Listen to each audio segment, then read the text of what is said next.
Welcome to the Chocolate Pod, a show about founders and innovators in the craft chocolate industry and the stories behind the chocolate they create. I'm Zach Gallinger-Long, and today we're interviewing Deena Branson of Branson's Chocolates based in Ashland, Oregon. Deena has spent 30 years in chocolate, working through ownership changes, shifting business models, rising cacao prices, and an industry that has evolved dramatically over time. What began as a job out of high school eventually became a career and then a business of her own. In this episode, we'll explore the benefits of small batch production, how flavor ideas move from concept to reality, and a unique approach to starting with wholesale before retail. All that and more coming up in this week's episode of The Chocolate Pod.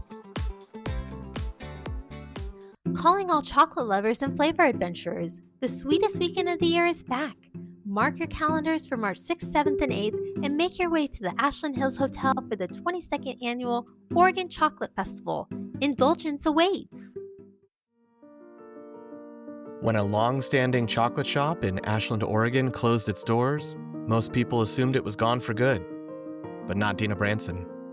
After decades of working in chocolate, she saw something else at stake. Recipes, equipment, craft knowledge built up over years. Instead of letting it disappear, Deena stepped into ownership and founded Branson's Chocolates. Today, when you walk into her shop, you won't just see glass cases filled with truffles and toffee. You'll see chocolate being made right in front of you. Copper pots for caramel, small batch ganaches, continuous tempering machines humming in the background, a business shaped by experience. This episode is about creative longevity, award-winning flavors, and what it takes to carry a craft forward. Join me as we unwrap the story behind Branson's Chocolates. Can you start out by telling us your name and what you do? I am Deena Branson. I own Branson's Chocolates, and I am the chocolatier and the head confectioner. And did you always know you wanted to be in chocolate? No, I actually started working in the chocolate industry 30 years ago for a different chocolate company that was downtown in the town that we're in Ashland, Oregon. I was a year out of high school. I was unemployed and happened to walk in and see a friend, and the owners asked if I wanted a job. So that's how I got into the chocolate industry. I had 3 sets of owners, been in charge of staff and inventory, had thought about buying it, but never could figure out how to finance what the owners wanted to sell it for. And third set of owners, when they came in, I went, it's time for me to move on. Their customer service and my customer service didn't line up. So I left. About 2.5 years later, my husband came home and said, "Did you know they closed their doors?" And I went, those recipes, that equipment can't get lost. We've got to do something. We were able to pick up the production equipment, the recipes, but 20 years ago, started trying to figure out how to make chocolate pre-YouTube, pre-social media, and just kind of taught myself because there was nowhere to go. And I knew where everything was ordered because that's what I did. The company that we got the chocolate from, I ordered from them, and the packaging actually had tempering instructions. That's handy that packaging had the tempering on it. As you were learning, were there other things that came along that you just learned by chance? Well, I had the initial recipes from that business, which was great, but particular recipes called for fruit pastes. And back then, the ingredient list on a fruit paste was 20, 30 ingredients per one. So each flavor. I ordered one and I went, how am I supposed to get this list of ingredients on a tiny label with 4 or 5 other flavors? There was just no way. And so I just trial and error and started figuring out how to use fruit purees and concentrates and fruit powders to create flavor instead of that fruit paste. I got this from your website. So it says you still make things like caramel in copper pots using very old recipes. So Yes. what is important about those pots? Why do you keep doing it that way? So copper actually, it spreads the heat out evenly across the entire pot, where other types of metal does not. Actually, copper will help caramelize the sugars better than other metals. So what does making chocolate and confections by hand allow you to control that a machine wouldn't? Why do it by hand? You can see things in the way things cook, bubble-wise, the differences and the nuances. As you're stirring a pâte à fouille, you can see if it's ready before it actually hits the temperature that you're cooking to, so you can actually take it off. If something's not working, we can change it in process. I made a ginger caramel over the holiday season, and as I was cooking it, I tested it and I was tasting it, and I was like, It's not right. I need more of other things. I've got to change it. And I was able to tweak the recipe and tweak the caramel as it was cooking versus huge batches you're not going to be able to do. And so is it the caramel specifically that you do in the small batches? Is that different than the chocolate that you work with? Everything. We do everything in small batches. It also ensures the shelf life. So our consumers, our customers, whether it's wholesale or retail, they get the freshest product. They're not getting product from 6 months ago to a year ago that was produced and being pulled out and then sold. How long does So inventory usually take to turn over? the batch size that we do, we turn within a month. Yeah, We're nice. turning inventory. And how So long after somebody purchases it can they hold on to it? depending on the item. So caramel will start to sugar after about 9 months. Flavor wise, still there. The only thing that changes is texturally. Our truffles and ganaches and bonbons and things typically last about 6 months. So Sure. Yeah, I've heard from folks that make craft chocolate that you should buy it and consume it. It's not something that you hold on to. correct. But because three-fourths of my business is wholesale, I have made sure that I gear my recipes to be able to sell wholesale and have a shelf life for my customer that way. That's an interesting area. If we could explore that a little bit more. What caused it to be three-fourths wholesale? How'd you get there? So when I started the business 20 years ago, I did not have retail. I started out doing events. I have the website. Then I added wholesale. And 12 years ago is when I added my retail. So that's part of why the wholesale is bigger because that's the way I started the business. And when you've met other chocolate companies, is that how people typically go about building their business, or is it the other way around? It's the other way around, Mm. especially nowadays. Nowadays, most people will start producing and doing pop ups and doing the events and having the website and social media sales and stuff like that, and then add a retail and maybe think about wholesale. I did this whole business backwards of what a very traditional business is, but it works. And I'm still here 20 years later. Yeah, absolutely. When it comes to the process of making chocolate or running the business, what charges your batteries? The creativity, whether it is creating the new label for the product or creating that new recipe, but taking the challenge of, hey, here's a flavor profile we should do and creating something new. And how much of your inventory or product offerings are the same? And then how much is new and creative and just experimenting as you go along? So we have 16 feet of display case at my retail store. 8 feet of that is your very classics, your clusters, your peanut butter cups, your toffees, your caramel sticks, all of that kind of stuff. And those are very, very constant all year long. Then I have a section where it's the truffles, the buttercreams, the ganache squares, the salted caramels. I have a set of 45 flavors there that are constant year round. And then I have a set of like 10 that rotate depending on the time of year, depending on what we're doing. And they may or may not come back every year. Sometimes something that we did one year for a holiday, we liked it well enough and thought it would be good enough to make a mainstay. Is your working space in your retail space? So when you're standing in my retail space, which is about 300 square feet, you actually look over the counter where the register is, and there's the production space. There's no walls, no windows, no doors, nothing blocking. So you hear all the noises, you hear the vibrating tables being used, and it's right there. Production space is at least on 800 square feet, and then we have storage and all of that that people don't see. Yeah. Well, that's great. That really makes it feel like you're in the chocolate factory in the experience. Yes. Your blog, I Yeah. had a chance to read through some of your blog posts, and it reads like you spend a lot of time educating customers. Sounds like the heart of a teacher, really, in educating others. So, what do people most often not understand about chocolate when they're first introduced to your store? So we recently did an event called Fermentopia. And I don't know how many times I got the question of, why are you here? Chocolate's not fermented. I would have to explain that the first step of making chocolate is actually fermenting it. And they had no clue. Why is that part of the process? Why can't you just go from the pod and then spread the beans out on the ground and dry them out? Or why shouldn't you? It helps create flavor. That's a big part of it. Are there any machines that you use when you're making Yes. batches? Like, do you use a melanger or a winnower? So I use chocolate from Valrhona and Falkland and Cocoa Berry and Calibo and Republic de Cacao. I do not do bean to bar. So, but I do use continuous tempering machines and I have an enrober. So we do use those, but we still do things by hand and adding ingredients in small batch. You mentioned a continuous tempering machine. What are the options out there? Like if I go to buy a car, there's a lot of different things I've got to consider. Is that similar when I buy a continuous tempering machine, that it's got more bells and whistles, and why might I want some of those versus not? You can buy them from anywhere and have them shipped in, but it really comes down to, do you want US technical support, or do you want to be having to call Italy or France or Belgium or wherever the machine is made for your technical support? Hmm. And so for me, I wanted a US based technical support. I think did I see Ruby chocolate on the blog? What is that?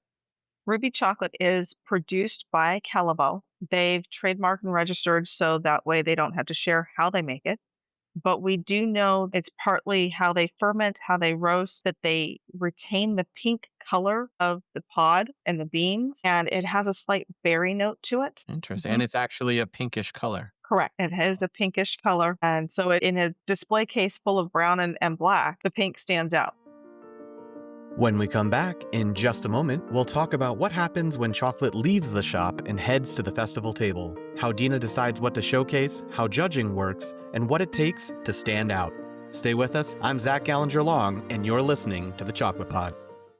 For 1 weekend only on March 6th, 7th, and 8th, join us at the Ashland Hills Hotel to taste, learn, and indulge in all things chocolate and beyond. Explore the 2-day marketplace with artisan chocolatiers, winemakers, and flavor crafters from across the West Coast. Savor everything from dark to decadent blends, vote for your favorite makers, and enjoy family-friendly fun, plus special events all weekend. In honor of our 22nd year, we're celebrating the women shaping the world of chocolate, from cocoa farms to chocolate shops and the communities that make it all possible. Join us in celebrating From Bean to Boss, the power of chocolate. A sweet journey from bean to bar awaits. Find all the details for your sweet escape at OregonChocolateFestival.com. This ad was partially funded through the use of Ashland lodging tax revenues. Thinking about a festival real quick, you mentioned you've got all this display case. I imagine you don't bring every variety of everything you have. So how do you decide what to bring to a festival? For like the chocolate festival, I look at what are the other vendors that are there? Do we have a heavy bonbon list? Do we have a heavy chocolate bar list? Do we have a heavy confection list? And that helps me determine what I want to bring, because I do all of those different things. Trying to keep a balance to make it so the consumer has product that not everybody else is heavy in. When there's chocolate judging or awards to be won, can you submit an entry into every category? Is there typically a cost involved? How does that work on the back end when you go to festivals as a chocolatier or chocolate maker? So it depends on the event that you're going to with the awards. Some of them will allow you to enter every single category. Some of the events charge you to enter the categories. So you have to actually pick what you think you're going to do best in. Or if that's the only item that you make, then you have to pick that one category for the item that you make. Do you get feedback on what the judges thought and what their scores were? If you can talk to the judges, if they come up to your table, or you are happen to be able to leave your table and walk around and find them, if you can talk to them, yes, but they don't automatically come up to every single table and explain why or what. Interesting. And when you Yeah. submit it, do you get a chance to tell a story alongside it? When you enter a product, you have a name that you enter and a product description. So in that description, you better tell your story, because you only get so much space in that description. And do you have awards? Have you won awards over the years? I've won 2 awards, but I don't always go out for awards. The first award I won was a People's Choice Award up in Portland at an event that was called Chocolate Fest. And then I won last year the Best Bonbon. Yeah. So when you won the one in Portland, what did you enter? I won with my rich chocolate truffle, which is the base of all my truffles. I had little tiny bites of a small dark chocolate truffle. Nice. And then for the one that you just got, Best Bonbon, that was the Oregon Chocolate Festival, yes? It was 2025's Oregon Chocolate Festival that I won Best Bonbon for a chili lime fusion. It Oh, has a key lime caramel ganache with a New Mexico chili spice and a single origin Mexico chocolate. So you get the key lime, then you get the single origin chocolate, then you get the warmth of the Mexico spice, then you get the lime again, and it would rotate through several times while you were eating that bonbon. oh, amazing. When you're coming up with these recipes, how do you think of that? Do you just like, well, I'm just going to throw it together and see how it goes and make a small batch and taste it for myself? Or do you already know, like, well, this is already going well. Let me see if I can add just one more thing. How does that work?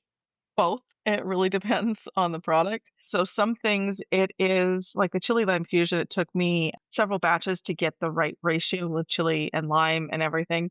I have one that's called a Lady Grey, and that one was based off of I originally wanted to do a lemon and Earl Grey because the bergamot and everything, and the local tea shop, because she carries my chocolate as a dessert, she said, "No, no, no, no, I need Lady Grey." And I went, "What's Lady Grey?" I have no idea, and it's apricot and Earl Grey. So I make an apricot ganache with an Earl Grey. So because I talked to somebody, what I was going to do changed. Let's pause here for a moment to appreciate how a single conversation with another small business shaped the final outcome of Deena's product. This is what creative collaboration looks like. It's not about coming up with bold ideas in isolation. It's a willingness to hold your idea lightly enough for someone else to come along and help shape it. In any industry, creativity isn't just about imagination, it's about collaboration. When you invite outside perspective, especially from someone who understands their audience deeply, you expand what your product can become. Deena didn't defend her original concept, she adjusted it. And in doing so, she created something distinctive and profitable for both businesses. Sometimes the best innovation doesn't come from doubling down on your first idea, it comes from being willing to ask, listen, and refine. Interesting, because I've heard people pairing chocolate with different other items, tea being one of them, and it would make sense to talk to the tea maker, the tea shop, and say, what do you think? And as you're going to form a Yeah. collab, you can both market it as I partnered with another local small business, and this is what came out. I think that's an awesome story. Yeah. We have 5 different tea ganaches that she carries. You go in for high tea. It's Lovejoy's Tea House, and she does high tea. And at the end of high tea, you get a treat. Wonderful. That sounds really fun. So some of the other flavors I think I saw were pretty adventurous. Wasabi really caught my attention. That's ambitious. So what's involved with that wasabi? That one was when there was a whole bunch of potato chip wars, and the potato chip companies were coming out with some really crazy flavors. And you'd see ones that would only land on the shelf once, and you'd see ones that would land on the shelf and then restock that shelf with that flavor. And the wasabi potato chip was one of those that stuck around all summer long, and we continued to see it get restocked, like sell out and restocked. So we knew people were liking it. And my husband goes, "Well, if they can make a potato chip with wasabi, you can do a chocolate with wasabi." So that's how that got started. We did a wasabi ginger to where you tasted the wasabi, but it didn't make you cry. So you could actually taste the chocolate. I want people to be able to enjoy the chocolate to where they taste the flavor and they want that second bite. So if they bit it into 2 pieces, they want to eat the second half. How do you decide what flavors will work and won't work? It really comes down to trial and error, because what I think may work and what the consumer is going to enjoy are 2 different things. And that's the nice thing about doing small batch is we're not stuck with a huge quantity now that we have to sell or do something with. When it comes to dairy-free or vegan options, if I'm looking for a vegan option, what would I find in your store? So not only is our dark chocolate dairy free, which makes it vegan, we have changed all the butter that we use in our facility to a plant-based butter for those that are vegan. Now our toffee is vegan, so that opens it up. We have several truffles that are vegan because of it. The brittle became vegan by one simple ingredient that no one noticed when we changed from a dairy butter to a plant-based butter. And it price-wise was just a couple pennies per gram. So it actually balanced out. It wasn't that much more for us to make it so we could offer to a larger crowd of people. That's excellent. What's a challenge that's come up along the way over the 20 years that you've had the store, 30 years that you've been in chocolate? The first challenge was actually getting people to remember who we were. That was the hardest thing to do before we had retail. And then when we got retail, it was a lot easier. But also, that's when social media was really playing a factor too. And since then, it's getting people to remember not to just rely on their local grocery store for their chocolate treats, to actually come to the location, to the sources and buy, because we're not in all the stores. And the other thing is educating people on why our price is what it is. Chocolate has just gone up so much in the last several years, and you don't see that reflected in the same way in the national brands as you do in the smaller companies. Absolutely. Can you talk a little bit more about why did the prices go up and what other factors influence the price of a bar? So the price is not just your labor and your ingredients, But cacao itself, part of why it has gone up so much is because West Africa has had some drought, and then they had flooding, and then the trees got sick. And so they take out whole crops of trees, not just the ones that are sick. They take the whole crop out to help prevent it from being spread. And then once they actually start planting, it takes another 5 years before that tree can actually produce. But if we want to have competitive product, you're still buying the highest quality ingredients. You're still paying high dollar amount for your packaging and for your labors that all go into the actual costs. So what's next for Branson's chocolates? So we have the Oregon Chocolate Festival. We will be entering a product in there. And then we have several more events before Mother's Day, which is the end of the chocolate season until fall. But for us, we still are pumping away because we have the Shakespeare Festival that we do chocolate for. We do chocolate all over the valley.